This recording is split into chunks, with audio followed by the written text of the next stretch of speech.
안녕하세요. 오늘 또 이 교재를 받았죠? 그 지난번에 나눠준 거고 비슷한데 여러분 아시다시피 4월 1일부터 또 이 뭐 바뀌는 게 많잖아요. 규정이. 그래서 이제 그 바뀐 대목만 교재를 만들어서 오늘 드리려고 생각하니까 그것도 또 안 맞아서 다시 이걸 전부 만들었어요. 근데 굉장히 복잡해요. 오늘 강의할 부분이. 주로 주택 문제고, 주로 주택 문제. 이번에 주로 바뀐 거, 그거예요. 그래서 이 부분을 아무래도 오늘 수정해서 여러분한테 얘기하도록 해서 이 수정된 교재를 만드는데 제가 3일간 꼬박했어요. 그렇게 복잡해요. 내용이 많은 건 아닌데 이 법률 자체를 그냥 복잡하게 만들어 놨어요. 우선 제가 이해가 안 돼서 제가 공부를 해야 되겠더라고요. 그래서 교재를 다시 만들어서 오늘 지금 드린 겁니다. 예, 아니 고마운 거 아니고 제가 할 일이고 덕택에 저도 공부를 했어요. 어떻게 복잡하게 만들어 놨는지. 근데 저도 지금 다 이해가 안 된 게 있어요. 예, 여러분도 그 정도만 하시고 또 실제 문제에 부딪히면 그때 와서 여러분하고 상담하면 또 그 규정을 자세히 들여다보면 또 해결의 길에는 있는데 하여튼 이렇게 복잡한 교재를 또 만들었습니다. 그래서 제가 어제도 토요일 노는 날이잖아요. 근데 마침 점심 때 저 친구들 모여서 만나고 한잔 했는데 꼭 이 교재 만들 수가 없더구만. 오늘 때문에 할 수 없이 술 먹고 이 교재를 만들어. 오늘 오전까지 했어요. 급하게 이걸 만들어서 지금 미비된 점도 있을 겁니다. 그 양해하시기 바랍니다. 그래서 이게 제가 이걸 하느라고 지쳤는데 상당히 지쳤어요. 근데 이렇게 지금 여기서 차를 저한테 보내줍니다. 제 사무실까지. 그래서 차를 타고 오는데 마침 저 좋은 소식이 딱 들어왔어요. 여기 가까이 오는데 그 기분이 확 풀렸어요. 무슨 얘기냐면 여러분 다 저 자녀 있고 손주들 있으니까 다 아시겠지만 손주한테 전화가 왔는데요. 고등학교 1학년 들어갔어요. 1학년 됐어요 이제. 그래서 오늘 입학식 했대요. 근데 지가 학교 전체 대표로 가서 선서하고 그리고 입학생한테 딱 한 사람 장학금 주는데 받았대요. 그러니까 본래 자식 자랑하고 마누라 자랑하면 팔불출이라고 그랬잖아요. 근데 이게 애들이 그러면 또 하고 싶어요, 이게. 자기도 모르게. 그 스트레스가 좀 풀렸습니다. 제가 잠깐 오는 동안에.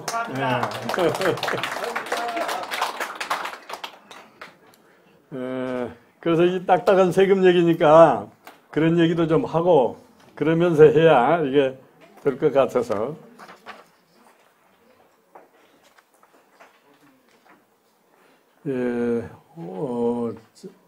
지금 여러분 이번 교재 오늘 7페이지 7페이지가 아니고 지난 시간에 지금 6페이지라고 하는데 그 무슨 공식이 있었죠? 환가, 취득가액을 환가에서 이 얼마인가 알아내는 이 공식을 거기까지 지난주에 했습니다. 오늘 이제 그 다음부터 하는데 그 다음부터 하기 전에 또 스트레스 한 가지 더 풀고 해야 돼요. 지난주에 제가 재밌는 얘기를 한 것 중에 그 로렌스 얘기를 했잖아요. 근데 깜빡 그 얘기에다 빠진 거 있어요. 가서 보니까. 저도 나이 먹어서 자꾸 이 얘기를 쭉 하다 이렇게 빠진 대목이 나와요. 그러면 이제 로렌스가 이제 그렇게 뭐 이상한 소설 써가지고 뭐 형벌 받고 얘기했잖아요. 그래서 말이죠. 그때 자기 고향 사람들이 로렌스를 쫓아냈어요. 저놈 말이야. 어디서 이따위 소설이나 쓰고 말이야. 응? 쌍놈이라고 말해서 내버렸다고요. 그런데 제가 몇 년 전에 어느 날 신문을 딱 보니까 그 로렌스 얘기가 나왔어요. 신문에. 로렌스 얘기가. 뭐라고 나왔느냐. 그때 자기 마을에서 쫓겨났다는 로렌스가 100년이 되는 해다 올해가. 근데 그 쫓아냈던 자기 고향 마을 사람들이 우리 마을에서 이렇게 훌륭한 사람이 나왔다고 비석을 세우고 잔치를 했다는 거예요. 그걸 왜 얘기를 하냐면 이렇게 시대에 따라서 환경에 따라서 이렇게 자꾸 사상이 바뀌는 거라고요. 우리 법률도 마찬가지예요. 그래서 자꾸 바뀌는 겁니다. 너무 자주 바뀌어서 지금 문제가 있지만은 하여튼 그렇게 했습니다. 그래서 이제 그 전에 얘기했던 이 얘기하고 그 얘기를 덮어보면 그 먼저 번에 한 얘기는 무슨 얘기했어요? 인간이란 게 뭐냐 10년을 연구했는데 결론이 안 나와서 알 수 없는 존재라고 했다고 그러잖아요. 그 얘기나 지금 로렌스 얘기나 인간이 풀 수 없는 얘기들이거든, 영원히. 그렇죠? 풀 수 없는 얘기들이라.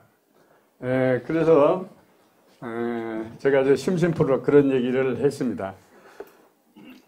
요새 그 텔레비전에 보면 MBN에서 일주일에 한 번씩 하는 그 토론회가 있죠. 뭐죠? 무슨 상자? 무슨 상자에서 나오는 뭐 유명한 얘기죠. 그게 바로 그런 얘기예요. 본래 신이 인간에게 이 상자를 하나 주면서 영원히 열어보지 말라고 그랬거든요. 영원히. 열어보면 안 된다. 열어보지 말라고 했는데 이 성질 급하고 이 못된 이 인간이 그걸 참을 수가 없어요. 궁금해서 도무지 참을 수가 없어요. 그냥 슬그머니 열어봤어요. 열어보니까 거기서 그냥 막 별것이 막 튀어나와요. 막 튀어나와. 금은보화가 막 튀어나와요. 그래서 그냥 막 튀어나오는데 얼른 덮었어요. 그래서 한 가지가 안 튀어나왔어요. 아직도. 막 좋은 것들이 튀어나오니까 이거 큰일 났다 해가지고 얼른 덮었거든요. 근데 다 튀어나왔는데 한 가지가 안 튀어나온 게 있어요. 그게 뭔 줄 아세요? 희망이라고 하는 게 아직 안 튀어나왔어요. 희망이. 그게 바로 유명한 판도라의 상자입니다. 요새 월요일 날이면 MBN에서 판도라 얘기하잖아요. 그 얘기예요, 내가. 판도라의 상자. 희망이 안 튀어나왔어요. 그래서 인간이 다른 걸 다 잃어버려도 아직 희망이 그 속에서 안 튀어나왔기 때문에 인간은 희망을 가지고 사는 거예요. 그렇죠? 희망.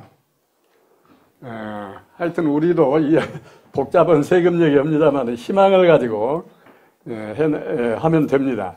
그래서 이제 6페이지 가운데쯤 보면 부당행위 계산이라는 게 나왔죠. 이것은 이제 민법이나 다른 법률에 비추어 볼 때는 이게 안 맞는 얘기예요. 더 심하게 하면 말이 안 되는 소리예요. 그런데 세법에는 말이 안 되는 소리가 많이 들어가 있는 게 세법이에요. 그래서 여기 무슨 얘기냐면 여러분 아시는 얘기예요. 증여를 받고 요새 증여하겠다는 질문이 많이 나와요. 왜냐하면 이제 2세대, 3세대 막 세금 때려 매기겠다니까 하나 차라리 자식한테 증여해서 수를 줄이겠다. 그게 많이 질문 오더라고요.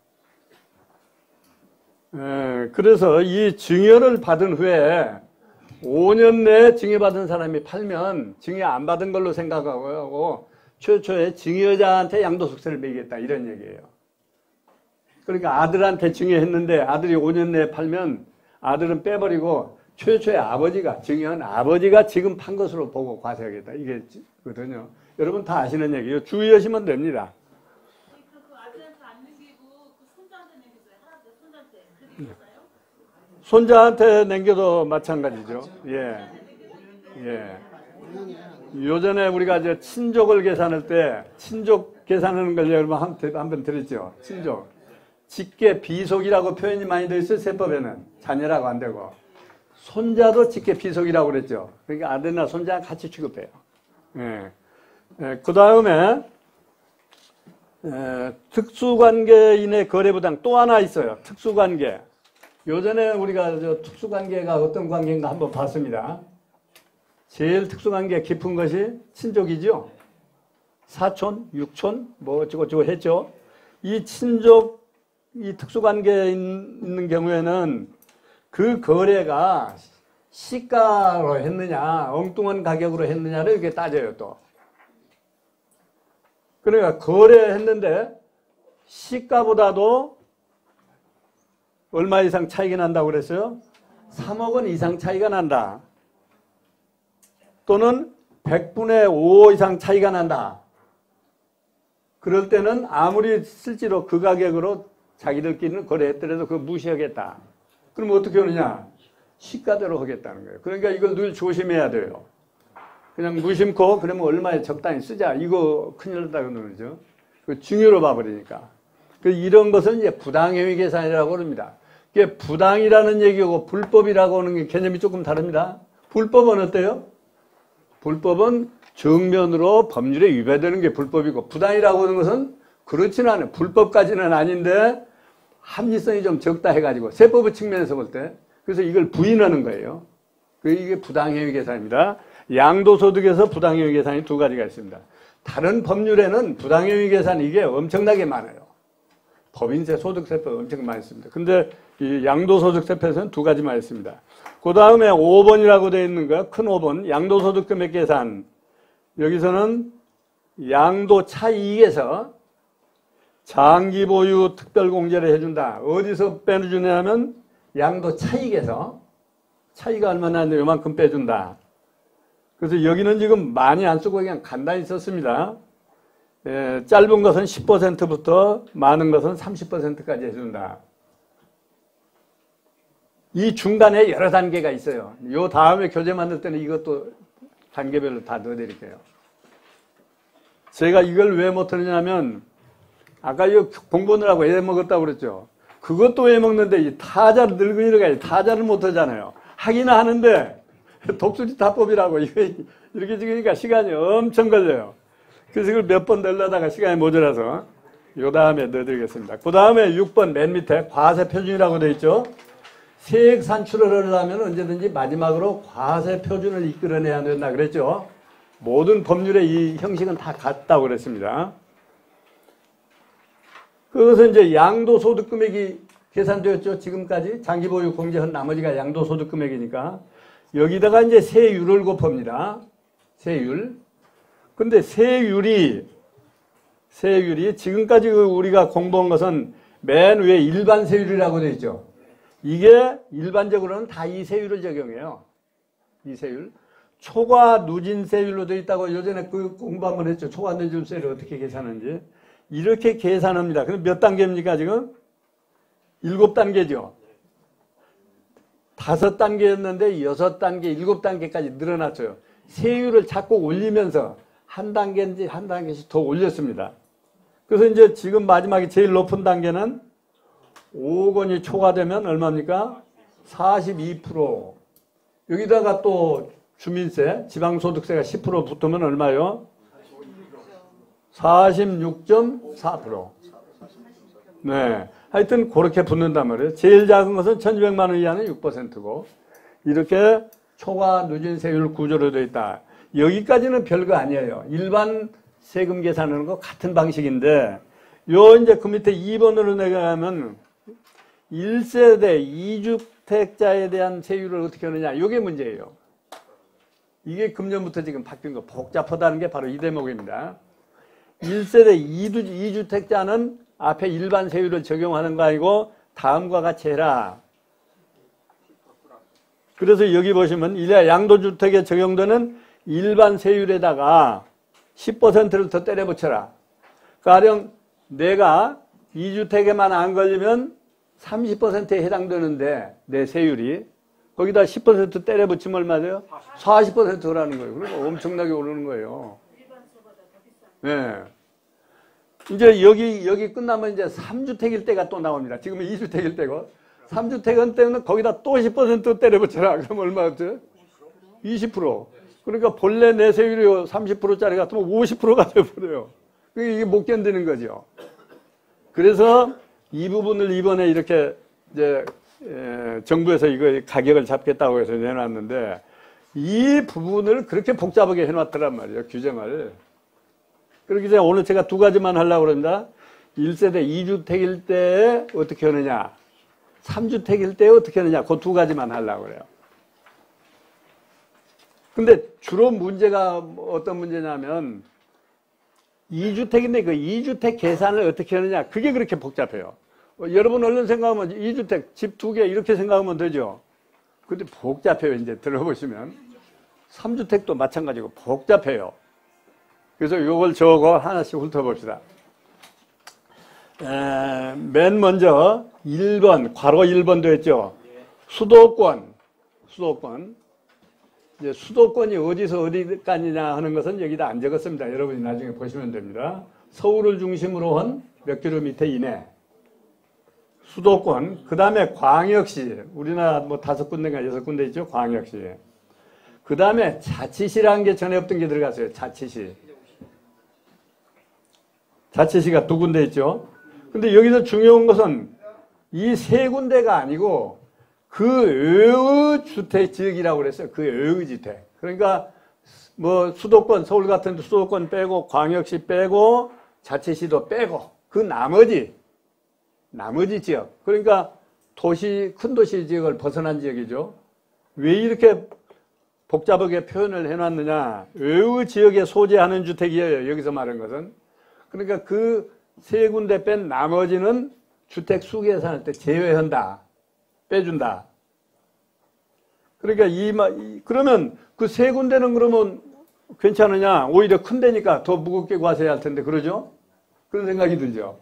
그래서 제가 이 연구를 해봤더니 이 표현이 애매하게 되어 있는데, 그러니까 지금 얘기한 그 세계주택, 여기서 뺀다는 지역은 오히려 작거나 크거나 금액이 많거나 적거나 무조건 주택수에 넣어야 되고, 이 세 군데, 그 세 군데를 뺀 나머지 주택, 시골이라든가 이런 데 주택은 다음과 같은 것은 주택수 계산한테 빼준다 그런 얘기예요.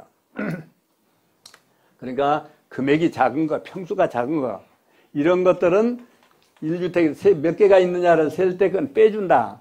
그러면 이 세 개는 제외한다고 그랬으니까 이 세 개 지역에 있는 건 안 빼준다. 작거나 크거나 다 그 주택수에 집어넣어야 한다. 그런 얘기예요. 그러니까 서울이 아주 불리하죠.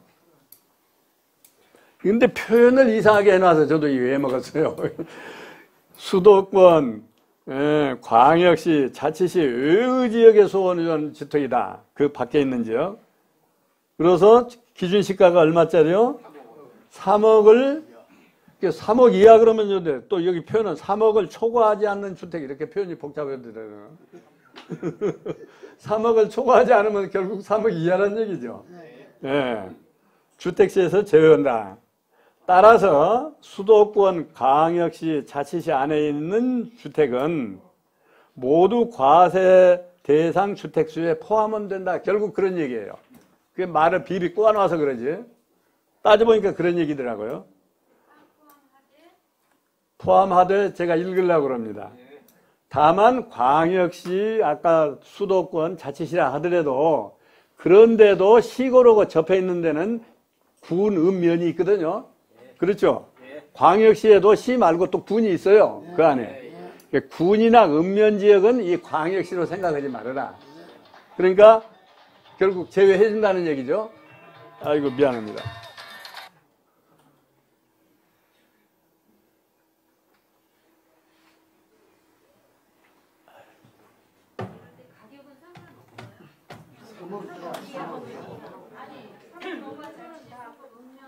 우선 이제 지역을 지금 따지는 거니까 지역 어느 지역 것을 이제 따지느냐 하는 얘기니까. 그 다음에 이제 2번이라고 나와 있죠. 맨 밑에 둘째 줄. 여기는 이제 법률 그대로 일부러 제가 써놨는데 시행령 167조 3 제1항 제2호부터 8호 2에 해당하는 주택은 제외한다.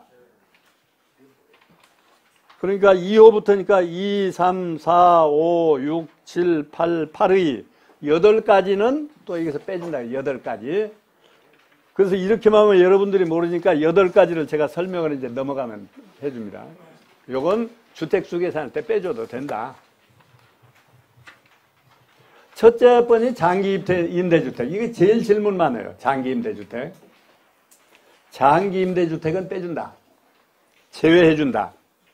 집수 계산할 때 몇 채 가지고 있느냐 계산할 때 장기 임대주택은 집수 계산할 때 그건 빼라. 그 나머지만 가지고 몇 채냐 이렇게 따지라 그런 얘기예요. 장기 임대주택 읽어봅시다. 이 장기 주택 임대라고 하면 어떤 걸 얘기하느냐. 사업자 등록도 하고 민간 임대주택도 하고 그동안에 질문이 많은 게 구청도 해야 되고 세무서도 해야 되느냐 자꾸 그 질문했죠. 두 군데 다 해야 된다는 얘기예요. 사업자 등록은 세무서에 하는 거고 임대주택은 구청에 하는 거고. 예. 등록을 한 주택을 제외한다. 빼준다 그런 얘기예요. 다만 얘기는 무슨 얘기냐면 기존 사업자 등록일. 기존 사업자 등록일이 언제냐면 본래는 2003년 12월 29일까지 등록을 해야 된다고 했어요. 본래는. 근데 그 지나버렸단 말이죠. 그 지나버린 사람은 어떨 거냐? 현재 사업자 등록을 하지 아니한 자. 그때 못했단 말이죠. 그때 못한 사람은 2004년 6월 30일까지 사업자 등록을 하면 기존 사업자 등록일에 사업자 등록을 한 것으로 봐준다. 이런 얘기가 있었어요. 조금 날짜는 지나간 얘기지만은. 그러니까 여러분들이 가지고 있는 집을 여기에 맞춰서 봐서 내가 여기에 해당된다 하면 이것도 빠져나가는 거예요. 따라서 장기주택 수에서 이런 건 떼준다는 얘기다, 결국. 그러면 이제 어떤 것들이냐, 요게 또 다시 이제 또 세분해서 쭉 나갑니다. 지금 등록을 2군데 해야 된다고 그랬죠? 그 얘기가 밑에 쭉 나와요. 첫째는 민간임대주택을. 요새 요 밑에 보면 이런 얘기가 많이 나옵니다. 민간임대주택, 무슨 건설임대주택, 무슨 공공주택 쭉 나와요. 근데 이 용어는 요전에 용어 해설집 여러분한테 나눠드렸죠. 그거 보시면 돼요. 민간임대주택이라고 하는데 그거 나눠준 거 보시면 아, 여기에 해당되는 게 민간임대주택이구나 나오니까. 근데 그 뒤에 오신 분은 그 교재를 못 받으실 텐데 요 다음에 인수해서 드리겠습니다. 민간임대주택 1호 이상을 그냥 한 채만 해도 이제는 해당된다고 말하죠. 한 채를 5년 이상 임대하고 5년 이상 기준 시가가 6억 원 이하여야 되고 아까 얘기한 수도권 밖에는 3억 이하만 3억까지 되고 이하면 되고 6억 이하가 되고 여기도 초과하지 아니한 그런데 이하 이렇게 보시 생각하시면 돼요. 그런데 여기 다만 얘기를 붙여놨어요. 아까 2004년 6월 30일까지 한 데만 봐준다고 그랬죠? 그렇죠? 그러면 최초에 등록한 걸로 봐준다고 그랬죠? 여기 다만을 보세요. 다만 2018년 3월 31일까지 그러니까 이달 말까지 사업자 등록을 하면 요거 봐준다는 얘기예요. 이달 말까지. 그러니까 주택 등록을 할 사람은 이달 말까지 해야 돼요. 그러면 이달 말까지 하면 사업자 등록을 처음에 약속했던 2004년 6월 30일까지 한 것으로 봐준다, 인정해 준다는 거예요. 주택을 자꾸 등록하라고 지금 이렇게 유인하기 위해서. 예. 그 여러 번 얘기했지만은 저구 상위원 사람들 많거든요. 이렇게 세법이 이렇게 됐으니까 등록 안 하면 나중에 양도세 엄청 맞으니까 허시오. 그러면 대부분 여러분들 걱정이 뭐냐면 지금까지 안 냈고 세금도 안 낸다고 어떡하죠? 지금 등록했다가 세무서에서 알고 지금 그동안 안 냈던 거 5년 내라 하면 어떡하냐. 이거 걱정 때문에들 못하셔요 지금. 다. 그것은 여러분 이제 판단하셔야 돼요. 요 다음에 양도소득세라는 건 또 크잖아요. 세율이 이렇게 높고. 그러니까 그때 가서 득을 보려면 지금이라도 등록을 하는 게 낫고 그냥 내가 아는 김에 계속 안 내고 버텨야 되고 생각은 안 하고. 근데 제가 생각은 해야 될 것 같아요.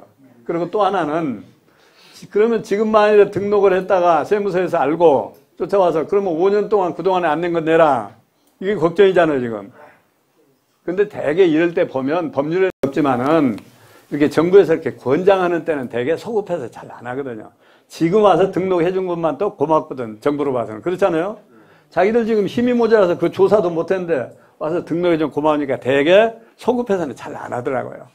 뭐 법률에서 안 한다는 말은 없는데. 세무서에서 그렇게 이야기합니다. 예. 그러니까 그 각자 판단해서. 그래서 제가 가능하면 해 두십시오. 이렇게 많이 합니다. 이거 6억 이상 넘어가면 소용없는 일이죠? 그렇죠. 그 다음에 납은 봅시다. 납은. 기존 사업자 등록. 아까도 기존 사업자 등록이라는 얘기가 많았습니다. 기존 사업자 등록 기준일이 아까 위에서 언제까지였어요? 2003년 10월 29일이었거든요. 본래는. 이것이 기존 사업자 등록 기준일입니다. 그 이전에 사업자 등록을 한 사람. 이렇게 이때까지 등록을 하면 봐주겠다 하는 게 있었죠. 그 이전에 벌써 착하게 등록한 사람들은 어떻게 할 거냐. 기존 사업자 등록 이전에 사업자 등록과 임대사업자 등록을 하고 국민주택 규모 이상의 기준시가 3억 원 이상의 이하를 이상으로 잘못한 것 같은데요. 주택 2호 이상을 5년 이상 임대한 주택은 또 여기서 빼준다. 그 전 거, 그러기 그동안에 몰라서 이렇게 시행착오도 많이 있고 하니까 지금 다 이렇게 인정해 주려고 이런 규정을 둔 거예요. 그러니까 여기다 각자 이제 자기 해당되는 거 맞춰보면 돼요. 그 다음에 다번이라고 되어 있죠. 이번엔 또 건설 임대주택이라고 그랬어요. 아까는 민간 임대주택이었는데 이건 건설 임대. 그러면 그 어떤 게 민간 임대주택이고 어떤 게 건설 임대주택이냐. 아까 그 용어 해설편을 여러분 보셔야 된단 말이에요. 그 혹시 몰라 제가 가지고 나왔는데 이 건설 임대주택이라 하면 여기 보다시피 대지가 298제곱미터 또 주택이 149제곱미터 이렇게 해당되는 이 이하를 건설 임대주택이라고 합니다. 이런 주택은 기준시가가 6억 원 이하고 또 2호 이상을, 두 채 이상을 5년 이상 임대한 주택을 말한다. 이게 건설 임대주택입니다. 이것도 2018년 3월 31일 이달 말까지 사업자 등록을 하면 이미 그 전에 등록한 것으로 봐주겠다. 말하자면 요새 쉬운 말로 사면해 주겠다 그런 얘기예요. 사면해 주겠다. 그러니까 하려면 이달 말까지 해야 되죠. 안 하려면 몰라도. 그렇죠? 하려면 이달 말까지 해야 돼.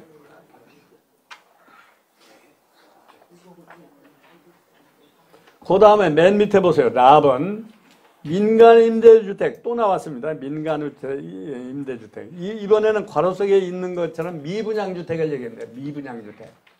한때 미분양주택 상가라고 막 많이 했죠. 분양 안 된 거. 이거 어떻게든지 팔아 넘기려고 이 세제 혜택을 주었습니다. 미분양주택 한 장 넘어갑시다. 이 본래 미분양주택은 본래는 어떻게 규정했었느냐 하면 2008년 6월 11일부터 2009년 6월 30일까지 분양계약을 체결했어야 된다. 그러니까 다 지나간 세월이죠. 지나간 세월인데 다음 요건을 갖추면 그러니까 미분양주택 가지고 있는 분은 이거 면밀히 보시면 돼요. 그런 사람들이 다음과 같은 요건을 가지고 있으면 이것도 주택수에서 빼준다. 첫째, 대지 면적이 역시 298제곱미터. 평수로 얼마입니까? 3.3으로 나눠보면 되죠. 그 다음에 주택 연면적이 149제곱미터. 이건 앞뒤가 같습니다, 지금. 이 정도 규모로서 5년 이상 임대하고, 기준시가가 3억 이하의 주택이고, 이 미분양주택은 수도권 밖에 있는 것만 또, 수도권 안에는 안 해주고, 주로 수도권이 이제 문제가 되니까. 이런 것이 소위 미분양주택으로서 주택수 계산할 때 빼준다. 그때 이 요건에 맞게 산 것은 지금 2주택, 3주택 계산할 때 그 계산에서 빼고 해도 된다. 그 다음에 또 마번이라고 되어 있습니다. 마번. 매입 임대주택으로서. 그러니까 이것도 용어 사전에 보셔야 됩니다. 매입 임대주택으로서 준공공 임대주택. 이것도 용어 사전에 보면 나와 있어요. 다 보셔야 돼요. 공부 한참 하셔야 돼요. 준공공 임대주택으로 기준시가가 6억 원, 수도권 밖은 역시 3억 원 이하의 주택을 8년 이상 임대한 거. 이번에 이거 8년으로 늘려버렸다고요. 5년인데. 8년 이상 임대해야 이거 이 혜택을 본다. 8년 이상. 그 다음에 또 바를 보세요. 바. 여기는 또 민간건설 임대주택입니다. 그리고 역시 준공공임대주택입니다. 그래서 저도 몰랐더니 준공공임대주택이 이렇게 두 가지가 있더라고요. 하나는 민간건설임대주택, 하나는 매입임대주택. 그러니까 뭐냐면 하나는 건설한 거, 하나는 산 거. 그런 얘기예요. 그러니까 두 가지 다 준공공임대주택에 해당되는 게 있다. 그래가지고 6억 원 이하의 주택을 2호 이상, 8년 이상 임대하면 이거 봐준다. 이렇게 되어 있습니다. 한참 듣다 보면 이거 앞에 건지 뒤에 건지 가지고 제가 몇 번 고쳤어요, 이게. 그래서 말이죠. 제 사무실에 그 세무사 시험 합격해가지고 와서 수습을 받는 세무사가 있어요. 수습을 마쳐야 자격증을 주거든요. 수습 안 마치면 안 줘요. 근데 이 사람이 이 카이스트를 졸업한 사람이에요. 그 수재들이 가는 데거든요. 카이스트가. 그 서울공대보다도 더 들어가기 어렵습니다. 수재들이 가는데요. 거기를 졸업한 놈이 세무사 합격을 해가지고 지금 수습을 한다고요. 전혀 엉뚱한 분야인데. 그래서 제가 물었어요. 아, 너 수재들 나오는 공과대학을 나와가지고 뭐하러 여기로 왔느냐? 세무사 시험 뭐하러 왔느냐? 이렇게 물어봤어요. 물었더니 자기 아버지가 그 세무사 시험을 한번 봐라. 그래서 봤다는 거예요. 근데 워낙 머리가 좋으니까 공부 얼마 안 해가지고 합격을 해버렸어요. 이제 27살, 서울서에서. 만으로는 25살밖에 안 됐더라고요. 그래서 내가 물었어요. 아버지가 뭘 하시길래 너들 이 시험을 보라고 권했느냐. 그랬더니 아버지가 건설사업을 한대요. 그러니까 맨날 세금에 많이 시달려 보신 분이에요. 예? 그러니까 세금에 관심이 많은 분이에요. 그러니까 아들들어 너 이거 세무사 시험 좀 봐라. 했는데 워낙 머리가 좋으니까 금방 합격해 버렸어요. 그래가지고 수습을 하러 왔어요. 그래서 이걸 하다가 하도 답답해서 내가 수습을 온 세무사들 보러 그래서 앞으로는 세무사도 너같이 머리 좋은 놈이 와서 해야지 나 못하겠다. 하도 복잡해서. 하여튼 이렇게 복잡하게 만들어져 있습니다.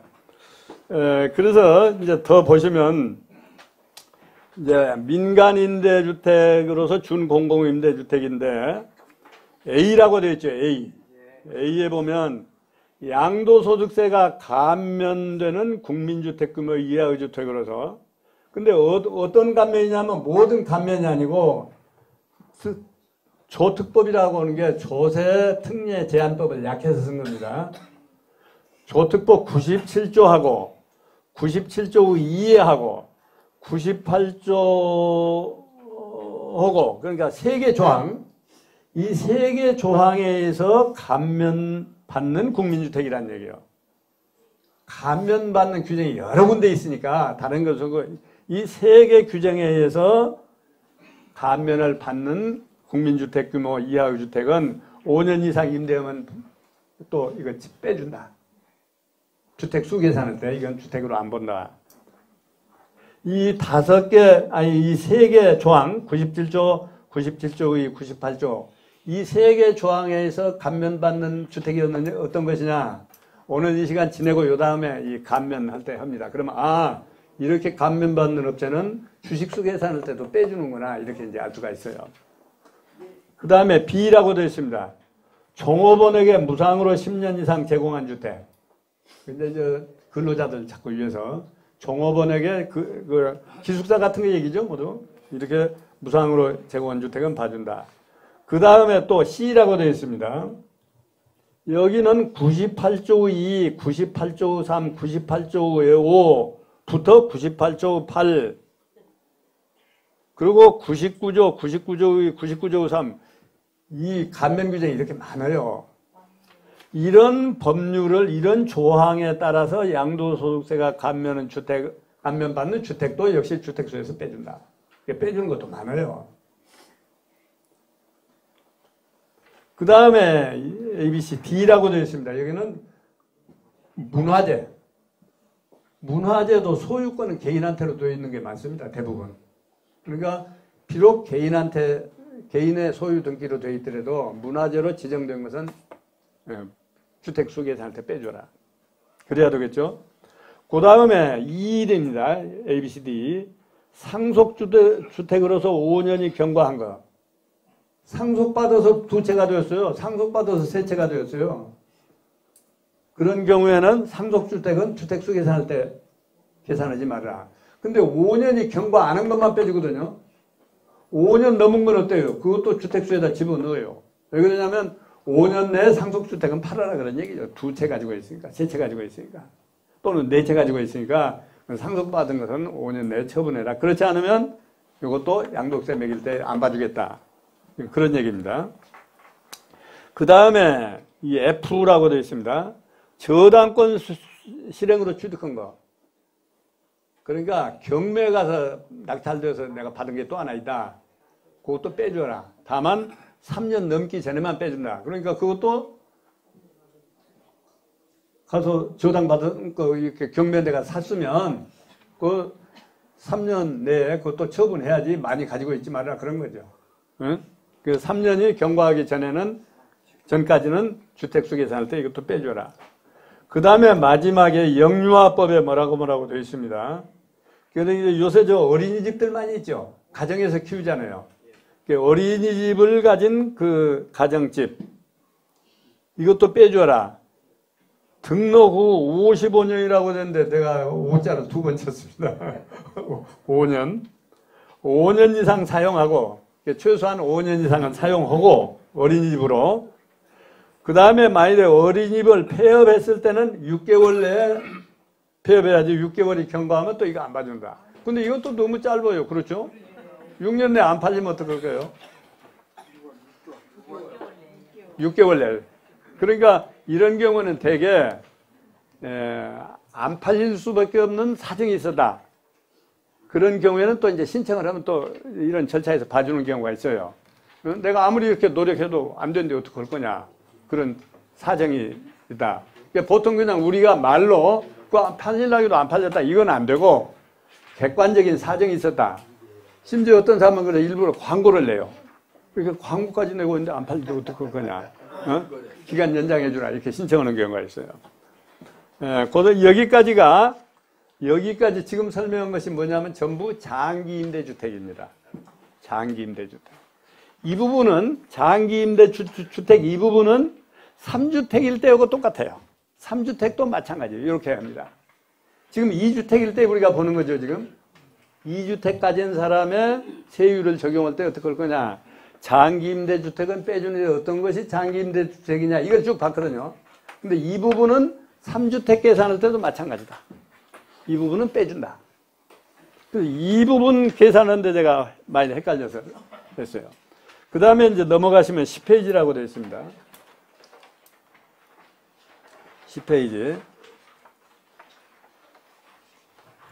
그 세법도 여러 가지로 감안을 했어요. 이렇게 보면. 자, 10페이지 봅시다. 맨 위에 3페이지. 이것은 이제 장기주택 보유가 아닙니다. 여기서부터는. 취약, 학생들 학교 가는 거, 또는 질병, 병이 들어서 요양 가는 거, 또는 이제 전근, 근무지 이전, 이런 것 때문에 내가 할 수 없이 가서 또 하나 사다 보니까 2주택 됐다. 그런 경우가 있겠죠.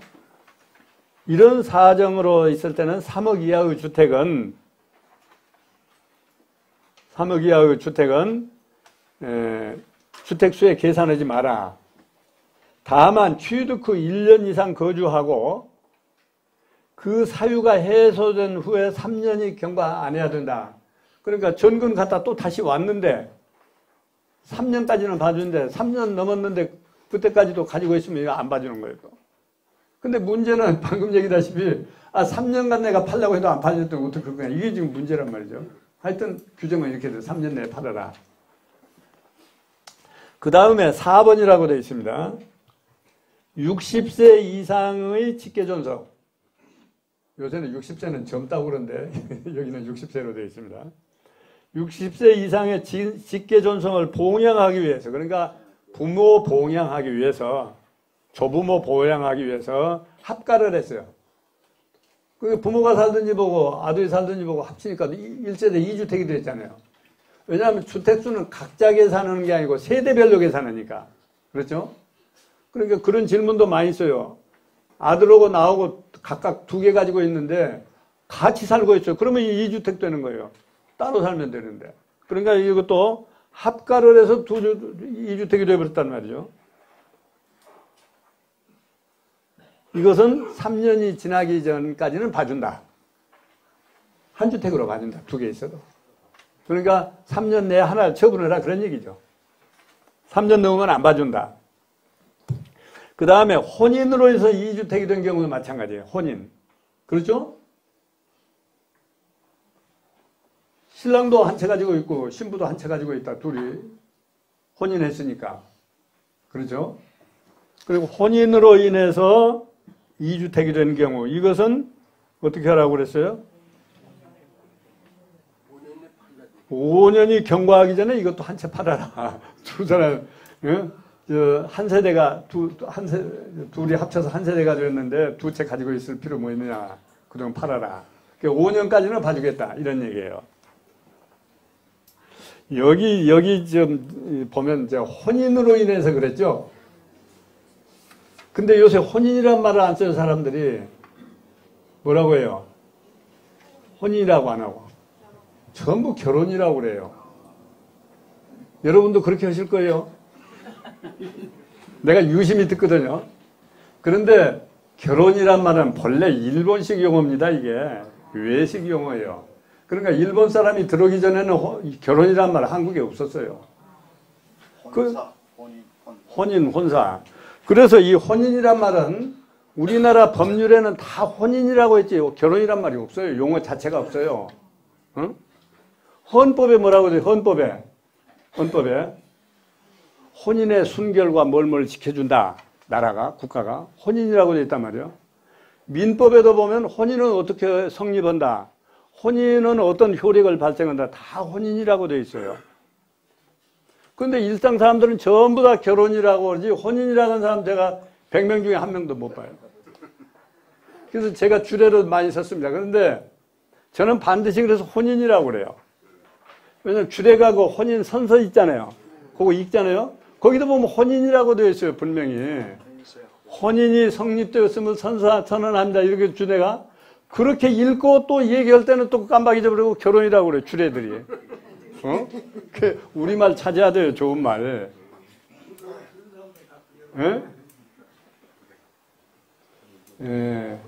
그래서 혼인이라는 혼자가 여자 옆에다가 황혼이라는 혼자를 썼죠. 중국 사람들은 혼인식을 언제냐면 황혼 때예요. 해 넘어갈 때. 그래서 본래는 우리나라도 여자 여자, 계집 여자 뺀 혼자를 썼대요. 옛날에는. 그러다가 이걸 붙였어요. 중국 풍속 따라서. 해 질 때인데요. 그러면 왜 해 질 때 하느냐, 중국 사람들이. 해 질 때는 해가 땅과 하늘 그 사이에 있죠. 그래서 뭐라고 그래요? 뭐 옛날부터 남자는 하늘이고 뭐 여자는 땅이다 그랬잖아요. 그 사이에 둘이 결합한다 그런 얘기예요. 그 의미 있는 얘기예요. 그게 혼인이란 말이 만들어졌어요. 또 하나는 뭐냐면 일본식으로는 결혼이라고 한다고 그랬죠. 그러니까 일본 사람들은 일찍이 혼인이라는 사상을 계약으로 생각한 거예요. 계약으로. 그러니까 결혼이라는 결자가 무슨 결자입니까? 맺을 결자죠. 그러니까 계약을 맺는 걸로 생각했단 말이야. 근데 우리나라는 그러면 왜 서로 맺는데 그 맺을 결자를 안 쓰느냐? 우리나라의 혼인의 사상은 둘이 맺는 게 아니고 하늘이 맺어준 거다. 이건 어쩔 수 없는 거다. 내가 선택한 게 아니고 하늘이 선택해 준 거다. 그런 얘기예요. 그러니까 의미가 상당히 차이가 있습니다. 근데 명색이 주례를 쓴다는 놈들이 와서 맨날 결혼. 금방 혼인선서 서약 있고 또 말할 때는 결혼이라고. 교수들도 마찬가지고. 내가 그래서 자꾸 강조합니다. 사방에 다니면서. 혼인이라고 해라. 그랬더니 어떤 사람이 이런 질문을 해요. 그럼 우리가 결혼식이라고 하는데 혼인은 그러면 혼인식이라고 합니까? 이렇게 물어요. 그래서 정확한 얘기는 혼례식이다. 혼인의 예를 치르는 식이다 이게. 혼례식이다. 그런 얘기 내가 한단 말이죠. 그래서 나는 반드시 여기다 혼인이라고 지금 썼죠? 혼인이 맞습니다. 여러분 혼인이라고 하세요. 그래서 혼인 2주택이 돼서 혼인이 되면 역시 5년 내에 저보다 안 하면 안 된다. 그 다음에 소송이 걸렸어. 이 건물이. 소송이 걸렸는데 이 소송으로 당연히 이겨가지고 2주택 가졌다. 그런 경우에도 3년 내에 그러면 하나를 처분해라. 그래야 봐주겠다. 그 다음에 7번째 1주택을 양도하기 전에 내가 한 주택 있었는데 그걸 팔기 전에 2주택이 됐어요. 또 하나 사니까. 그건 전에도 한번 얘기한 것 같은데 이 경우에는 3년 내에 먼저 가지고 있던 주택을 팔아야 1주택으로 받는다. 그래서 말이에요. 저도 아들 집이 있었는데 아들이 여기 안 있으니까 근데 아들이 갑자기 집을 하나 사버렸더라고요. 아버지하고 상의도 없이. 그 2주택이 돼버렸어요. 그 3년 내에 팔아야 1주택 혜택을 받잖아요. 그 부랴부랴 팔았어요. 그랬더니 하필 시가가 제일 내려갈 때 팔아가지고 차라리 세금 낼 걸. 그런 일이 있어요. 그러니까 이거 꼭 세금만 생각할 게 아니고, 세금 내더라도 가격이 올라가면 상관없잖아요. 전부 뺏어가는 건 아니니까. 하여튼 이런 얘기입니다. 그 다음에, 그래서 이제 계산하니까 3년 내에 팔아라는데 3년이 이제 얼마 안 남았단 말이죠. 몇 달. 그동안에 안 팔리면 큰일 나겠더라고. 세금을 계산하니까 5,600원 내야 돼요. 그래서 얼른 팔았더니, 이거 손해나고 파는 거예요. 제일 많이 내야 될 것 같아요. 그 다음에 8번. 양도 당시 기준 시가가 1억 원 이하인 주택, 1억 이하짜리는 봐줘라. 1억도 못 되는 것은 주택수 계산할 때 빼줘라. 그래야 맞겠죠? 다만 주택사업 시행자에게 양도하는 것은 아니다. 그러니까 그 주택사업하는 사람한테 판 것은 1억, 그리고 따지지 말고 다 계산해야 된다. 왜냐하면 주택사업하는 사람은 1억 이상 가치가 있으니까 사가는 거 아니에요? 그래서 빼주고 나머지는 1억 이하는 빼줘라. 그래서 요전에 왔을 때 참 어떤 분이 질문을 했는데 내가 그날 답변을 잘못하고 간 것 같아요. 뭘 질문했느냐면 주택수 계산할 때 일단 조금 나옵니다만은 잊어버리기 전에 해야 되거든요. 시골에 있는 집, 농촌에 있는 집, 이건 뭐 2억 원인가 얼마 빼줘야 맞지 않습니까? 이렇게 질문하더라고. 그래서 집수 계산할 때는 안 빼준다. 다만 요새 보면 도시 있다가 고향으로 간 사람들, 이농주택, 또 귀농주택, 시골로 가면 귀농이고 시골에서 올라오면 이농이죠. 그 규정이 따로 있거든요. 이제 그걸 생각해가지고 그냥 무조건 빼주는 거 아니다 그랬더니 오늘 또 강의 연락을 하면서 그 규정을 찾아보니까 새로 생긴 게 있어요. 이농주택, 귀농주택 말고 고향주택이라는 게 생겼어요. 그래가지고 고향주택은 2억까지 봐준다고 그랬어요. 과세 안 한다고. 하여튼 복잡합니다. 여기까지가 1세대가 2주택일 경우에 아까 10% 때려 붙인다고 했대요. 여기까지가 그 규정입니다. 지금 여기까지. 이렇게 복잡하게 돼 있어요. 그거 집 하나 과세 봐주면서 이렇게 복잡하게 해놨어요. 그러면 다음에는 뭐냐면 이제 3주택일 경우에 얘기가 나옵니다. 1세대 3주택일 경우에 그 3하고 괄호표 있는 게 있죠. 1세대 3주택에 적용되는 때는 양도세는 얼마냐. 아까 얘기했다시피 얼마 때려 붙여요? 20%나 때려 붙인단 말이죠. 그러니 만일에 자기가 본래 내야 할 세율만 해도 40%에 해당된다 내가. 근데 여기다 20% 더 때려 붙이면 60% 되죠. 거기다 주민세 더 때려 붙이면 66% 되죠. 그러면 자기 얼마 남아요? 34%밖에 안 남아 자기 몫이. 그러니까 이게 3주택 이게 무서워요. 그 다음에 이제 읽어봅시다 또. 괄호 1번이 되어 있습니다. 주택의 소재지와 주택 가액. 이제 3주택 계산할 때는 어떻게 하느냐. 주택수를 계산함에 있어 다음의 주택은 주택수에서 제외한다. 이건 아까 저기 같죠? 2주택일 때고 수도권 광역시 자치시에 소재하는 주택은 제외되는 주택수에 포함하지 않는다. 이것도 같죠? 앞에 2주택일 때하고 같습니다. 그런 광역시 수도권에 있더라도 군이나 읍면에 소재하는 거는 또 그렇게 안 본다. 광역시에 없는 거나 같이 빼준다. 다만 주택가액은 기준시가로 3억 원 이하의 주택을 말한다. 이거 이제 3주택 계산할 때 얘기입니다. 넘어갑시다. 3억에서 넘어갑시다.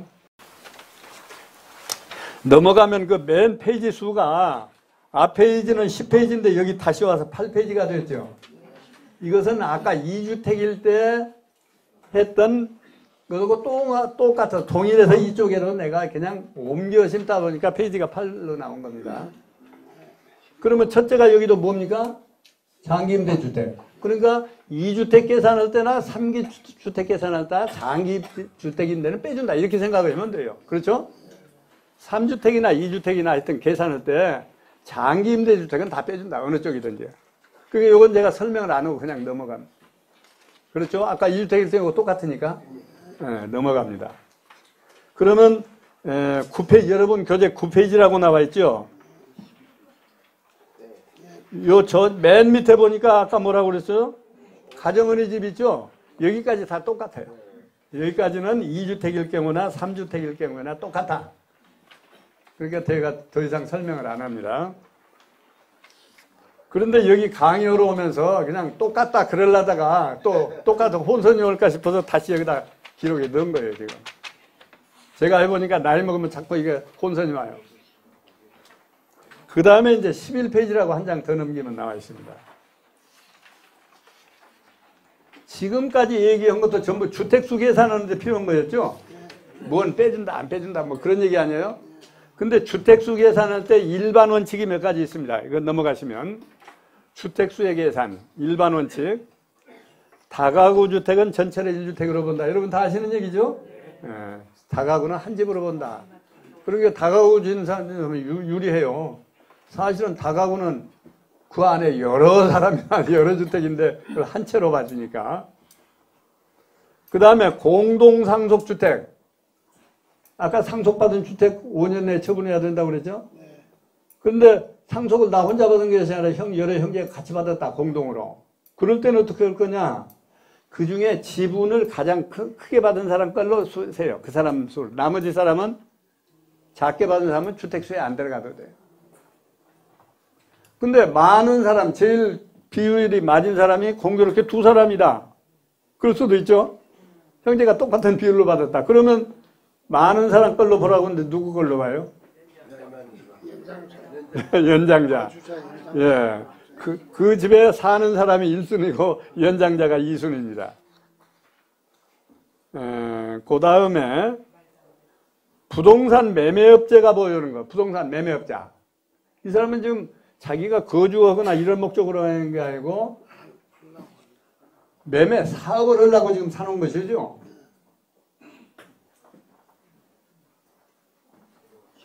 이때 이제 그럼 안 팔린 거. 팔려고 샀는데 안 팔린, 이건 재고자산이라고 그러죠. 재고자산은 너 이거 주택수에 포함한다. 그래서 제가 이걸 좀 숙제를 못 풀었습니다. 왜냐하면 그 사업용 자산이니까 재고자산에 빼줘야 될 것 같은데. 그렇죠? 근데 주택수에 포함한다고 되어 있어요. 분명히 규정을. 그래서 내가 이걸 지금 보다가 좀 완전 못 보고 어디 질문을 저도 해봐야 되겠어요. 그러나 일단 여기는 합친다고 되어 있습니다. 이것도 주택수로 본다. 질문 하나 드려도 됩니까? 예. 여기서 부동산 매매업자하고 건설임대주택하고 어떻게 틀린가요? 아, 그건 건설임대주택은 대부분 자기가 건설한 거예요. 건설해서 파는 거. 매매는 글자 그대로 그냥 샀다 판다만 자기가. 건설임대는 제외되나요? 건설임대는 아까 제외한다는 거 앞에서 나왔죠. 예, 조건이에요. 그래서 그렇게 보시면 됩니다. 이건 저도 숙제로 가지고 가겠습니다. 그러나 법률에 보니까 분명히 포함한다고 되어 있어요. 그래서 여러 번 제가 확인했습니다. 그 다음에 네 번째, 장기 임대주택의 임대기간 계산을 할 때 아까 뭐 5년이다 8년이다 여러 가지가 나왔죠. 이 임대기간을 계산할 때 사업자 등록하고 임대주택 등록을 이렇게 바꿔야 되겠습니다. 등록을 하고 임대 개시한날부터 계산한다. 무슨 얘기냐면 사업자 등록을 했는데 임대주택 등록 안 하면 안 된다고 했죠. 둘 다 해야 된다고 그랬죠. 그러면 나중에 등록한 거 누구 날부터 계산해서 5년, 8년 따진다는 거예요. 그러니까 요전에 보니까 한 가지만 하고 한 가지 안 하는 분들이 많더라고요. 두 개 다 하는 걸 생각 못하고 또 이름이 비슷하잖아요. 사업자 등록, 임대사업자 등록 비슷하니까 한 가지만 들어주려고 한 가지 안 했어요. 그러면 어떻게 안 해준다는 거예요, 지금. 이 법률에서는. 그 두 가지 다 해야 된다. 그러면 한 가지는 늦게 했다. 늦게 한 날부터 계산해서 5년, 8년 지내야 된다. 이 세법은 본래 이게 놀부 계산이 많습니다. 정부 유리할 대로. 그 다음에 봅시다. 그 다음에 장기 임대주택을 의무 임대기간, 아까 뭐 몇 년 임대라 몇 년 임대라 했죠? 이게 이제 의무적으로 해야 할 임대 기간입니다. 이 요건을 충족하기 전에, 그게 무슨 얘기냐면 아직 5년 안 지났어요. 아직 8년 안 지났어요. 본래는 그 기간을 지켜서 팔아야 되는데 그 그 기간을 안 지키고 팔면 말할 것도 없이 과세됩니다. 근데 그 집을 판 게 아니고 다른 집을 팔았다, 일반 주택을. 지금 그것은 임대 기간이 진행 중인데 다른 집을 팔았다, 다른 집 한 채를. 이 경우에요. 이 경우에도 장기 임대주택으로 봐가지고 과세 대상에 빼준다. 왜냐하면 다른 건 다 임대하고 나머지는 과세 대상이 되는 거 하나뿐이잖아요. 하나 팔았으니까 1주택인데 그래서 빼준다고 되어 있습니다. 그 다음에 6번이라고 되어 있습니다. 의무 임대기간 계산 특례. 또 하나 특징이 있는데 의무 임대기간 인데 공익사업용 토지, 그러니까 수용되는 경우 생각하면 됩니다. 무슨 뭐 도로 낸다, 무슨 정부가 뭐 한다 해서 수용하잖아요. 공익사업용 토지란 게 그런 겁니다. 그래서 부득이 내가 임대기간을 못 채우고 팔게 됐다. 그렇잖아요. 팔기 싫은데 수용하면 할 수 없이 가져가 버리잖아요, 정부가. 예. 그런 경우에는 계속 임대한 걸로 봐줘라. 그거 당연한 거죠. 이제 마지막 페이지 넘어갑시다. 재개발 사업. 재개발 사업 많이 하죠. 요새 말썽 많죠. 재건축 사업. 또한 소규모 재건축 사업이라는 것도 있더라고요. 저도 이거 처음 봤어요. 소규모 재건축 사업이 있어요. 이러한 사유로 의무 임대 호수를 의무적으로 임대해야 할 뭐 몇 개호, 나는 뭐 다 5개호, 다른 사람은 뭐 3개호 있을 거 아닙니까? 이 호수를 다 임대하지 못한 경우에는 관리처분계획이 나오죠? 그 재건축이나 개발할 때는 관리처분계획 인가일을 기준해서 전 6개월, 후 6개월. 이 기간은 의무 임대 계산 기간을 포함하지 아니한다. 양쪽 6개월은 봐준다 그러니. 그래서 요전에 제가 한번 강의를 할 때 그거 많이 물으시길래 왜 이런 전후 6개월을 했느냐면 전에도 한번 강의를 했습니다. 자, 이 시점이 뭐냐면 인가일입니다. 이 시점이 인가일이에요. 재건축, 재개발 인가일입니다. 요 앞으로 6개월을 계산해라고 그랬죠? 전 6개월. 응? 전 6개월. 또 후 6개월 그랬죠? 또 후 6개월. 요 기간은 임대한 것으로 봐줘라. 그럴 거 아닙니까? 내가 뭐 임대하기 싫어서 한 게 아니고 재건축하느라고 뭐 이렇게 했으니까 봐줘라 이런 얘기예요. 그래서 요전에는 뭘 설명했느냐면 양도소득세를 계산할 때 이런 사람은 어때요? 내가 이때 최초에 집을 샀단 말이죠. 그러게 이게 재건축에 들어가가지고 요때 팔았어요. 재건축해가지고. 그러니까 우리 지금까지 계산 방식대로 하면 양도가액에서 취득가액을 빼가지고 차익을 계산을 하고 그랬죠. 근데 이렇게 재건축할 때는 이렇게 안 하고 처음에 이렇게 취득해가지고 인가일까지 요 6개월분의 소득을 먼저 계산해요. 그리고 또 인가일 다음에 재건축해가지고 준공이 돼서 팔잖아요. 요때 소득을 또 따로 계산합니다. 그러면 양도가액에서 취득가액을 빼라고 그랬는데 그러면 요 6개월, 요 취득에서부터 요 기간 내 이때는 그러면 양도일을 요 기간분을 계산하는데 양도가액을 뭘로 해야 돼요? 양도해야 양도가액이 나오잖아요. 아직 양도도 안 했는데. 그러니까 이때는 뭘로 계산하냐면 요 인가할 때 가격을 결정해 주잖아요. 당신네 것은 얼마니까 얼마 더 내라. 예, 얼마 더 내라. 또는 얼마 더 내주겠다. 이런 결정을 해 주잖아요. 그것을 양도가액으로 봐요. 그래가지고 당초에 살 때 취득가액을 빼면 양도 차익이 나오죠. 그러면 요때는 어떻게 하느냐. 요때는 양도할 때는 양도가액이 나와 있죠. 그러면 취득가액을 뭘로 볼 때냐. 역시 인가할 때 결정돼 준 가격, 이게 취득가격이에요. 그러니까 이 접선에 있는 것은 앞으로 계산할 때는 양도가격이고 뒤로 계산할 때는 취득가격이 된다. 요 가격이. 이렇게 해서 두 개를 따로 계산해서 합쳐야 양도소득 계산이 나와요. 이걸 또 많이 물어요. 그래서 어떤 분은 여기 강의 받으신 분인데 이런 거 와서 상담해 보니까 이런 거더라고요. 그래서 그러면 요 인가서가 있다. 여기 보면 그걸 좀 가져라 하고 했더니 가져왔는데 보니까 인가 날짜가 없어요. 그것도 안 가지고 그냥 저기다 보냈어요. 요 핸드폰에다가. 그래서 날짜가 안 나오니까 날짜를 좀 나오게 해달라. 그렇게 안 하면 이게 계산이 안 된다. 그랬더니 안 와요. 귀찮게 생각했던가 봐요. 자꾸 가져오라고 하니까 지금 안 오세요. 오셔야 되는데. 그런 경우에요. 1세대 1주택일 경우에 장기보유 특별공제는 예, 장기보유공제는 됩니다. 다 됩니다. 예, 예. 50평 그래. 이상은 50평짜리는 지금 봐주기 하나도 없는데 50평짜리요? 뭘 안 봐줘요? 여기 해당이 안 되잖아요. 중공업 임대차 그것도 안 되고. 여기 이 얘기하고는 다른 얘기인데 그요? 다른데요. 예. 아파트 50평짜리는 혜택이 하나도 없어요. 뺄 것이요? 왜? 금액이 뭐. 뺄 것이 없다는 얘기 무슨 말씀인지 모르겠네. 중공업 임대도 안 되고. 아, 실제 해보니까 그렇다는 얘기죠? 네, 그럴 수도 있겠죠. 네, 그 다음에, 이제 마지막입니다. 아까 2주택 할 때도 여기 나왔던 얘기입니다. 혼인으로 인해서 3주택이 된 경우에도 5년 내에 팔아야 된다. 그러니까 혼인으로 인해서 2주택이 되거나 3주택이 되거나 혼인으로 인해서 주택수가 늘어난 것은 그 안에 팔아야지 5년 내에 안 팔면 3주택 또는 2주택으로 다 과세하겠다. 여기까지가 이번에 저 정부에서 막 시끄럽게 떠들어댄 그 고친 내용이에요. 그러니까 여러분이 저는 왜 이 부분을 그동안에 소홀히 했느냐면 여러분 보시다시피 무슨 이론도 없고 아무것도 없어요. 그냥 뭐 몇 월 며칠 날 얼마 해주고 얼마 해주고 이것뿐이에요. 그러니까 외운다는 게 무미건조해요, 이게.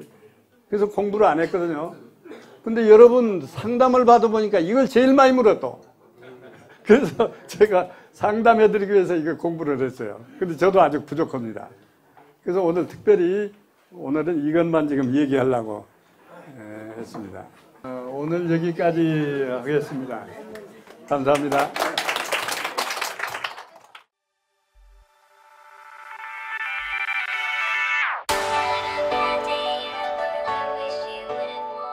강남구 논현동에 위치한 대지면적 약 75평, 연면적 약 200평의 수익형 부동산 개발 사례입니다.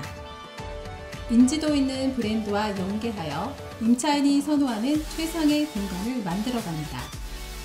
소호 사무실을 계획하여 수익률을 극대화하였습니다. 1층 필로티를 활용한 편리한 주차, 풀옵션 주거 공간과 독립된 옥상 정원, 전용 면적 5평에서 7평대까지 고급 임대주택의 수익 극대화가 되도록 가구와 자재를 선별하였습니다. 풀옵션으로 전자제품, 가구류와 집기류가 모두 포함되도록 계획하였습니다. 매각 시 자산가치가 높을 건축물로 디자인하였습니다.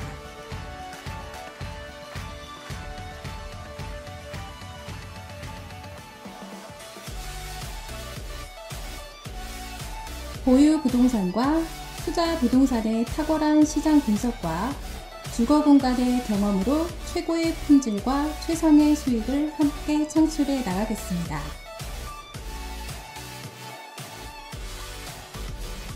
책임, 위탁, 전속, 일반 관리 등 건물주 취향에 따라 선택 가능합니다. 수금 책임제로 월세 미납 시 대납해 드립니다. 공실 클럽 및 제휴사의 광고를 통한 타사 대비 공실률 최소화로 인해 수익률 증가가 가능합니다.